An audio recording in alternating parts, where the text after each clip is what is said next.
Porque o mundo é um mau patrão, mas Cristo é um bom patrão. Todo aquele que se entrega a Ele, satisfação garantida ao seu dia de volta. Cristo disse: deixe eu trabalhar no sol. Deixe. Jesus não morreu apenas para você ir para o céu. Ele morreu para você ter uma vida abundante aqui na terra. Está incluído na cruz do Calvário a paz, a saúde, a prosperidade. Está incluído na cruz de Cristo. É importante que você saiba que isso é um presente de Deus que vem até você e é recebido pela fé perseverante. Então você tem que crer que isso te pertence e tomar posse disso. Não se conforme com uma vida de doença, de escravidão do vício, do pecado, uma vida de depressão. Não. Você tem o direito de dormir bem, de se alimentar bem, porque Jesus comprou isso para nós na cruz do Calvário. E a sua igreja recebe isso como herança gratuitamente, né? Então, Atos 16, 22 diz assim, irmãos: levantou-se a multidão unida contra eles, aqui contra Paulo, né? E Silas. Levantou-se unida contra eles a multidão, e os pretores, rasgando-lhes as vestes, mandaram açoitá-los com varas. E depois de lhe darem muitos açoites, lançaram o cárcere, ordenando ao carcereiro que os guardasse com toda a segurança.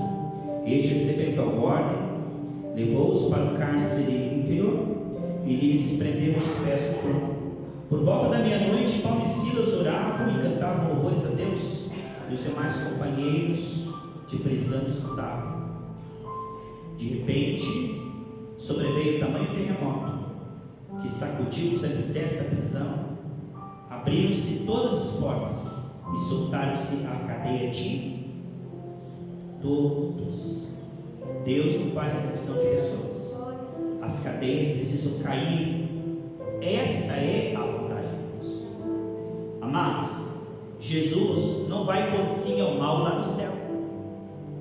Não mude as datas e as dispensações.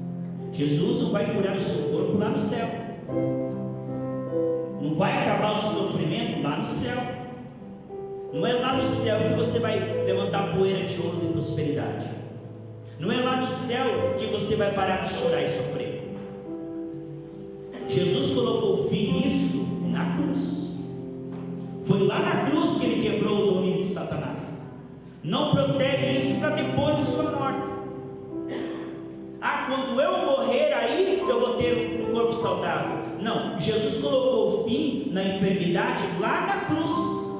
Em Isaías 53 diz que o mesmo Deus que enviou Jesus para levar o pecado, Ele levou as nossas enfermidades, o castigo pelo pecado. O que é o castigo pelo pecado? As consequências do pecado. Você não tem que pagar pelo seu pecado, porque Jesus te pagou. Se você se arrepende, o sangue de Jesus te purifica de todo pecado.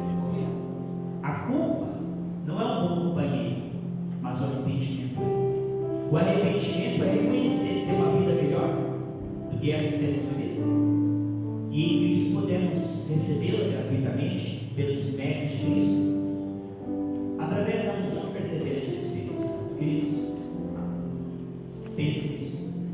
Muitos estão fora da dispensação.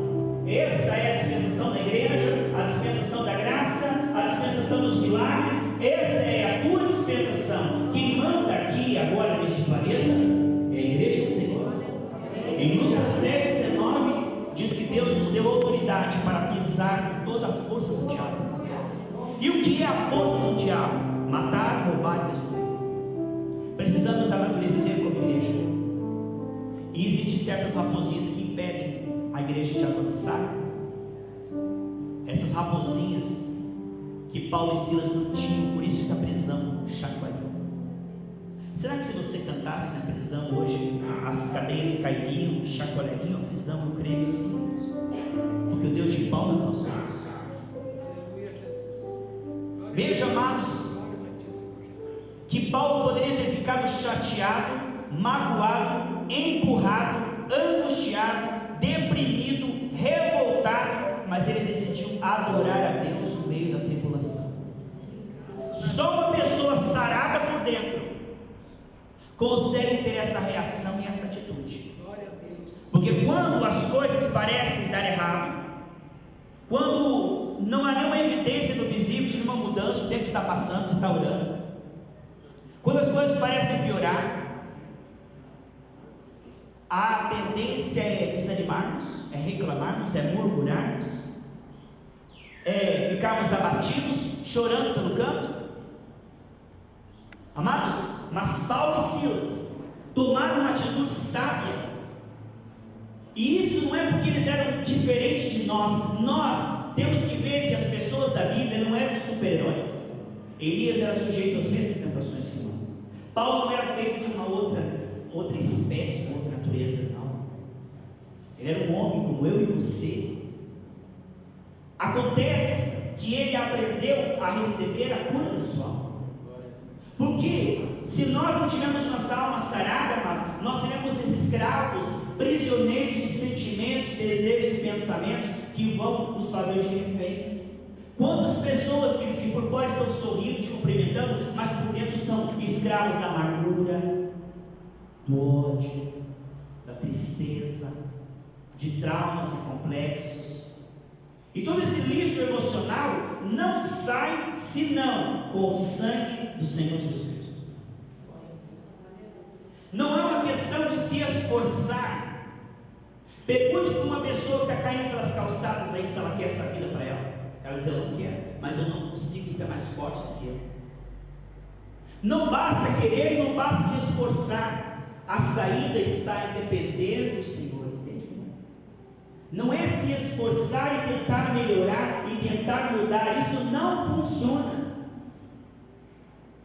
Mas ir a Ele e pedir para aquele que tem. Você acha que Paulo e Silas tinham essa alegria, essa força natural e nada deles mesmos? Não, eles receberam isso do Senhor, irmão. Porque o homem não tem nada, de João 3, 25 a 27, se ele não receber do alto. Paulo e Silas conseguiram ter esse desempenho porque eles eram dependentes do Senhor e sabiam extrair a alegria do Senhor, a força do Senhor, quando eles estavam abatidos. Porque todos nós passamos por momentos que ficamos abatidos, todos nós passamos por momentos em que ficamos perplexos, a nossa carne desanima, tentações, provações, provocações, todos nós passamos por isso. A questão não é se a tempestade vem ou não vem, porque a tempestade vem para casa na rocha, na casa na areia. A diferença, irmãos, entre uma pessoa e outra está em como ela reage às aflições. A resposta que nós damos quando somos afligidos faz a diferença. E essa resposta não é um ato humano, não é uma resposta que eu possa dar para Deus porque eu sou bonzinho. É algo que eu tenho que pedir e receber, porque foi perdido na queda. O homem não tem em si mesmo essa qualidade de estar alegre quando tudo está dando errado. Isso é sobrenatural. O natural é que se tudo der errado, vamos ficar tristes. Se vamos evangelizar em um jogo da prisão, imagina a situação de Paulo. Você vai numa cidade levar o amor de Deus, curar os enfermos, as pessoas te batem, um monte, colocam você no cárcere interior, lá no escuro, no frio, você com fome, com sede, com dor, tudo ensanguentado. E você diz assim: o que nós vamos fazer agora? Nós vamos adorar a Deus. Aleluia. Você acha que isso é uma coisa humana? Você acha que qualquer pessoa pode fazer isso sem que ela tenha uma comunhão com o Senhor e saiba extrair essa seiva sobrenatural? Em João 15,5, se você permanecer em mim, você vai dar muito